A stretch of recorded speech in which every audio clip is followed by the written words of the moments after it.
하겠습니다.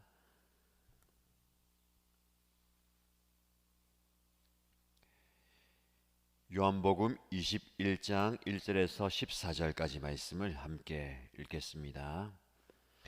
그 뒤에 예수께서 디베랴 바다에서 다시 제자들에게 자기를 나타내셨는데 그가 나타나신 경위는 이러하다. 시몬 베드로와 쌍둥이라고 불리는 도마와 갈릴리 가나 사람 나다나엘과 세베대의 아들들과 제자들 가운데서 다른 두 사람이 한 자리에 있었다. 시몬 베드로가 그들에게 말하기를 나는 고기를 잡으러 가겠소 하니 그들이 우리도 함께 가겠소 하고 말하였다. 그들은 나가서 배를 탔다. 그러나 그날 밤에는 고기를 한 마리도 잡지 못하였다. 이미 동틀 무렵이 되었다. 그때 예수께서 바닷가에 들어서셨으나 제자들은 그가 예수이신 줄을 알지 못하였다. 그때 예수께서 제자들에게 물으셨다. 얘들아, 무얼 좀 잡았느냐? 그들이 대답하였다. 못 잡았습니다. 예수께서 그들에게 말씀하셨다. 그물을 배 오른쪽에 던져라. 그리하면 잡을 것이다. 제자들이 그물을 던지니 고기가 너무 많이 걸려서 그물을 끌어올릴 수가 없었다. 예수가 사랑하시는 제자가 베드로에게 저분은 주님이시다 하고 말하였다. 시몬 베드로는 주님이시라는 말을 듣고서 벗었던 몸에다가 겉옷을 두르고 바다로 뛰어내렸다. 그러나 나머지 제자들은 작은 배를 탄 채로 고기 같은 그물을 끌면서 해안으로 나왔다. 그들은 육지에서 백자 남짓밖에 떨어지지 않은 곳에 들어가서 고기를 잡고 있었던 것이다. 그들이 땅에 올라와서 보니 숯불을 피워 놓았는데 그 위에 생선이 놓여 있고 빵도 있었다. 예수께서 제자들에게 말씀하셨다. 너희가 잡은 생선을 조금 가져오너라. 시몬 베드로가 배에 올라가서 그물을 땅으로 끌어내렸다. 그물 안에는 큰 고기가 153마리나 들어 있었다. 고기가 그렇게 많았으나 그물이 찢어지지 않았다. 예수께서 그들에게 말씀하셨다. 와서 아침을 먹어라. 제자들 가운데서 아무도 감히 선생님은 누구십니까? 하고 묻는 사람이 없었다. 그가 주님이신 것을 알았기 때문이다. 예수께서 가까이 오셔서 빵을 집어서 그들에게 주시고 이와 같이 생선도 주셨다. 예수께서 죽은 사람들 가운데서 살아나신 뒤에 제자들에게 자기를 나타내신 것은 이번이 세 번째였다. 아멘. 네, 요한복음의 마지막 장 21장을 오늘과 내일 묵상하겠습니다. 제가 21장을 읽으면서 참 묵상할 거리들이 참 많구나. 한 말씀, 한 구절 구절이 또 우리의 삶과 또 우리 신앙에 묵상하고 적용할 것이 참 많은 은혜가 풍성한 장이다라는 것을 또 느꼈습니다. 저와 여러분이 말씀을 통해서 여러분에게도 그런 묵상의 은혜와 적용의 은혜가 있기를 축복합니다. 오늘 본문의 말씀에 보면 이 본문의 말씀의 배경인 시간적인 그리고 공간적인 배경이 나옵니다. 그리고 등장 인물들도 나오죠. 먼저 시간적인 배경에 보면 1절에 그 뒤에 라고 말씀합니다. 그 뒤라는 말은 예수님께서 죽으셨다가 부활하시고 부활하신 그 모습을 제자들에게 나타내신 그 뒤가 되겠습니다. 의심하였던 그리고 두려워했던 그들에게 예수님은 부활의 모습을 그대로 보이시면서 너희에게 평화가 있기를 빈다 라고 평화를 주시고 성령을 받으라.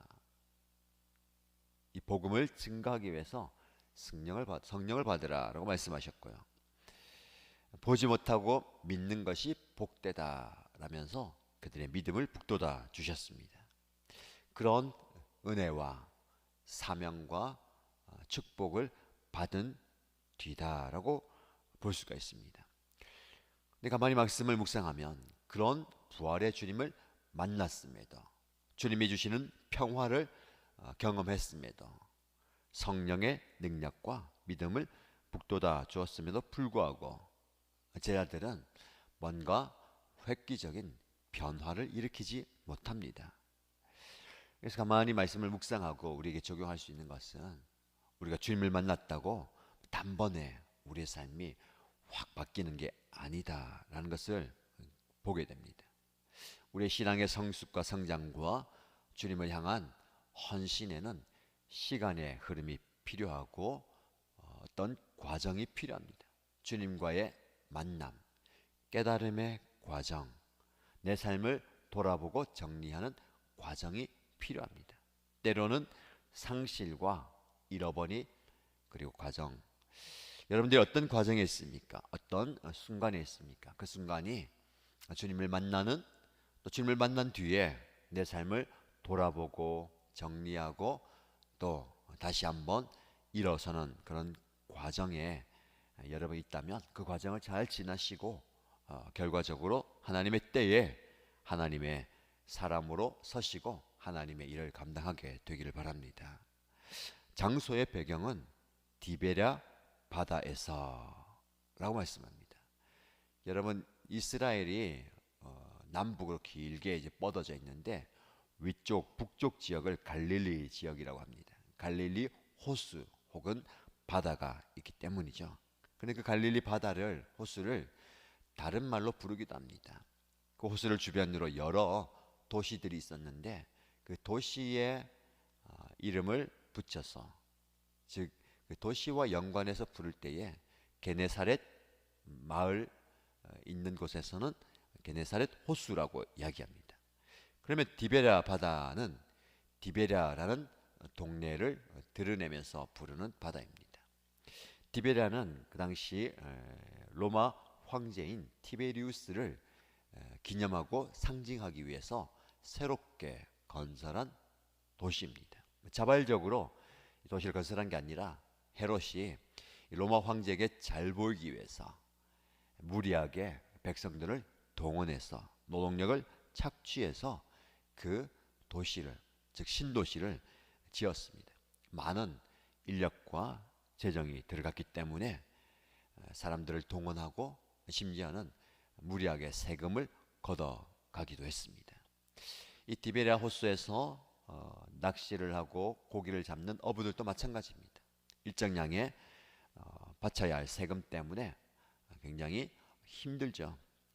그래서 디베랴 바다라고 이야기하면 굉장히 억압받고 또 고통과 받은, 우리가 뭐 열심히 노력해서 얻은 그 소산도 많은 부분 빼앗기는 허무와 그런 공허감이 깃든 바다라고 말씀드릴 수가 있습니다. 그 디베랴 바다에서 다시 예수님께서 제자들에게 나타나셨다라고 말씀합니다. 다시라는 말씀에 좀 주목하는데요. 부활하신 예수님께서는 여러 번, 오늘 뭐 요한복음 21장에서는 제자들에게 3번 나타나는 말씀입니다. 우리가 읽은 본문의 말씀의 14절 마지막 절에도 이번이 3번째 제자들에게 자기를 나타내시고 드러낸 모습이다라고 말씀합니다. 이만큼 부활하신 주님이 제자들을 3번 만나 주셨다는 것, 이 3번도 의미가 있습니다. 자, 그 경위를 이렇게 설명하죠. 시몬 베드로를 위시한 7명의 제자들이 한자리에 모였습니다. 부활하신 주님을 만났고 사명을 받고 은혜를 받았지만 그들은 지금 당장 무엇을 어떻게 해야 할지를 알지 못합니다. 침묵 가운데 그들이 모여 있습니다. 과연 그 침묵을 깨뜨리는 자는 시몬 베드로입니다. 오랜 고심과 고민 끝에 나는 고기를 잡으러 가겠어. 베드로가 가장 잘하는 것이죠. 지금까지 해왔던 겁니다. 고향으로 돌아가서 나는 전에 잘하던 고기잡이를 해야 되겠다. 그러니까 다른 제자들도 우리도 당신과 함께 가겠소 하고 길을 놨습니다. 다시 갈릴리 해변. 그러나 오늘 본문의 말씀에 요한은 그들이 디베랴 바다로 갔다라고 말씀합니다. 사실 돌아가는 것은 한편으로는 반가운 것이죠. 가족과 친지들, 이전에 익숙했던 그 일로 일상으로 돌아가는 것입니다. 그러나 그 일상이 평범하진 않습니다. 여전히 삶에 찌들리고 자기가 수고하여 얻은 것들을 일정량 아니 더 많이 빼앗기는 그런 자리입니다. 그럼에도 불구하고 그때는 익숙한 삶의 자리로 돌아갑니다. 저와 여러분들도 그런 모습 있지 않습니까? 하나님의 은혜를 받고 사명을 받고 주님이 주신 분명한 뜻을 발견했음에도 불구하고 그런 미지의 헌신의 세계로 나가는 것이 두려워서 막연해서 다시 나의 일상으로 돌아가서 익숙한 일상, 그 일상으로 돌아가는 것이 우리의 마음이 평안할 때가 있습니다. 그들이 다시 일상으로 돌아가서 무엇을 합니까? 말씀드린 것처럼 잘하던 아니면 이것밖에 할 수 없었던 물고기를 잡고 있습니다. 그런데 오늘 본문의 말씀을 보면 밤새도록 그물을 내렸지만 물고기 한 마리도 잡지 못하였다라고 말씀합니다. 여러분, 이 빈 그물, 밤새 수고했지만 한 마리도 잡지 못한 이 빈 그물이 말씀드렸던 디베랴 바다에서의 모습입니다. 그들의 일상의 모습입니다. 허무하고 공허하고 텅 빈 그 빈 그물이 그들의 현실이고 그들의 마음입니다. 부활의 주님을 만났음에도 불구하고 사명을 받았음에도 불구하고 지금은 공허한 마음으로 빈 그물을 하염없이 내리고 있습니다. 그물을 보면서 자신의 삶, 인생, 자신의 마음, 자신의 영의 상태인 것을 그들은 깨달았지 않았겠습니까? 그럼에도 불구하고 다른 방법이 없어서 여전히 빈 그물을 계속해서 내리고 있습니다. 그때 예수님께서 그 바다에 들어오셨습니다. 그들은 예수님이신 줄 전혀 알아채지 못합니다. 제자들에게 얘들아 너희가 밤새 수고했는데 무엇을 좀 잡았느냐라고 물어보시죠. 못 잡았습니다 라고 얘기합니다. 한 마리도 못 잡았습니다. 여전히 우리는 빈 그물을 내리고 있습니다 라고 이야기하죠. 예수님께서 그들에게 배 오른쪽으로 그물을 내려보아라 라고 말씀합니다. 이상한 말씀 아닙니까? 지금까지 제자들이 밤새도록 그물을 내렸는데 배의 오른쪽에 내리지 않았겠습니까? 지금까지 왼편으로만 내렸겠습니까? 배 오른쪽으로 내려보아라. 그 말씀에 순종해서 그물을 내립니다. 여러분, 오른쪽은 단지 한 방향을 말하는 것이 아니라 성경에서 오른쪽은 하나님의 도움이 있는 것을 의미합니다. 하나님의 오른손, 하나님의 오른편, 하나님의 도움이 있는 곳입니다. 참 신기합니다. 지금까지 그물을 수십 번, 수백 번 내렸는데 그때마다 빈 그물이 올라왔는데 예수님이 말씀하신 바로 직후에 똑같은 방법으로 그물을 내렸는데 그물이 찢어질 정도로 물고기가 많이 잡힙니다. 그때서야 한 제자가 예수님인 줄을 알게 됩니다. 여기 말씀해 보면 예수가 사랑하시는 제자라고 표현하고 있죠. 요한입니다. 요한이 베드로에게 저분이 주님이시다 라고 예수님을 알아봅니다. 또 과연 베드로입니다. 그 말을 듣자마자 벗었던 몸에 겉옷을 두르고 바다로 뛰어듭니다. 베드로는 이렇게 행동이 빠르죠. 제자들에게 제자들 떠나서 예수님께로 달려갑니다. 나머지 제자들은 그물을 정리하고 그 그물을 끌면서 힘들게 육지로 옵니다. 이 말씀을 묵상하면서 베드로가 동작이 굉장히 빠르기 때문에 이익이 있는 반면 손해도 있다라는 생각이 듭니다.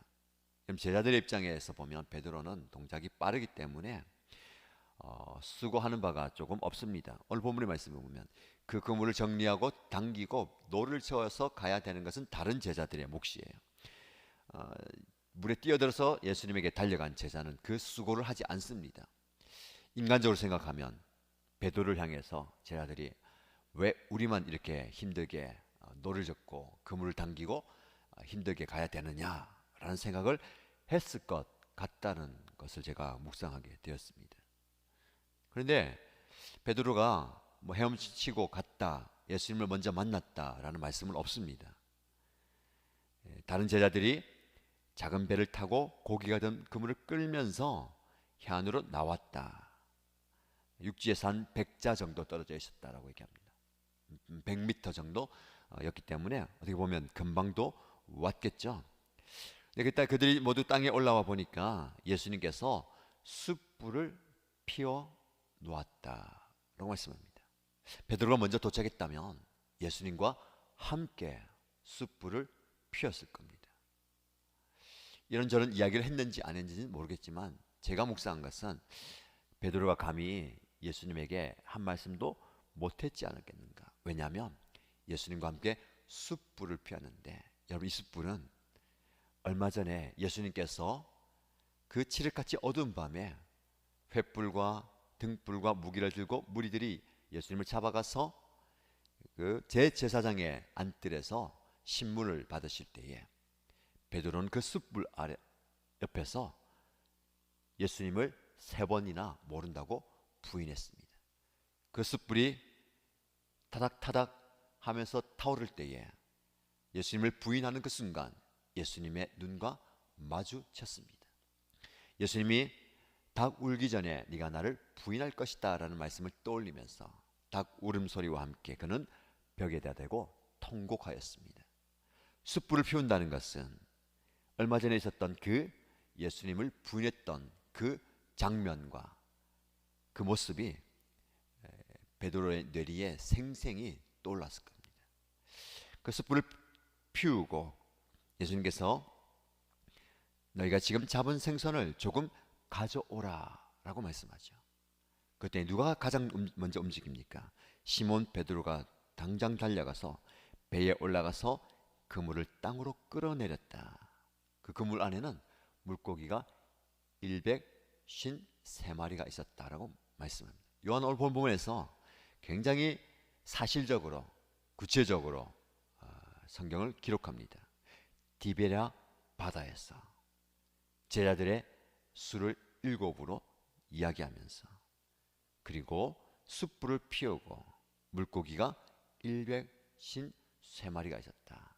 굉장히 사실적으로 기록합니다. 왜 그랬을까요? 예수님의 부활과 부활하신 예수님이 제자들 만나 주셨다는 것이 분명한 사실이다라는 것을 독자들에게 드러내기 위함입니다. 베드로가 달려가서 물고기를 가지고 오고 그물을 내리는 그 장면, 두 가지를 제가 묵상했는데, 첫 번째는 제자들 뒤로 하고 먼저 예수님께 달려왔잖아요. 제자들의 마음속에 왜 우리만 수고해야 되느냐, 동작 빠른 그 베드로를 탓할 수도 있는데 동작이 빠르니까 다른 제자들보다 먼저 가서 또 수고를 합니다. 수고를 하지 않은 모습이 있었고 수고를 하는 모습이 있었다는 거죠. 때로는 우리가 공동체 안에서 움직이고 일할 때에 함께 수고하는 모습이 필요합니다. 지금 내가 수고하지 않는다면 또 다른 모습으로 수고하기 때문에 베드로는 한편 제자들의 마음속에 왜 저러지 라는 마음이 있었지만 또 동작 빠르게 남들보다 움직이면서 하는 모습 보니까 과연 베드로구나 라는 생각을 하게 될 겁니다. 근데 한 가지 더 묵상한 것은요, 왜 그렇게 베드로가 급하게 뛰어갔는가. 제가 말씀드린 것처럼 이 숯불을 피우는 그 과정 속에 베드로는 지난 모습들이 떠올라서 예수님 앞에 설 면목이 없었을 것 같습니다. 이러지도 못하고 저러지도 못하는 그 안절부절한 모습 때문에 무안했어라도 가장 먼저 움직이는 그 모습이지 않았겠는가.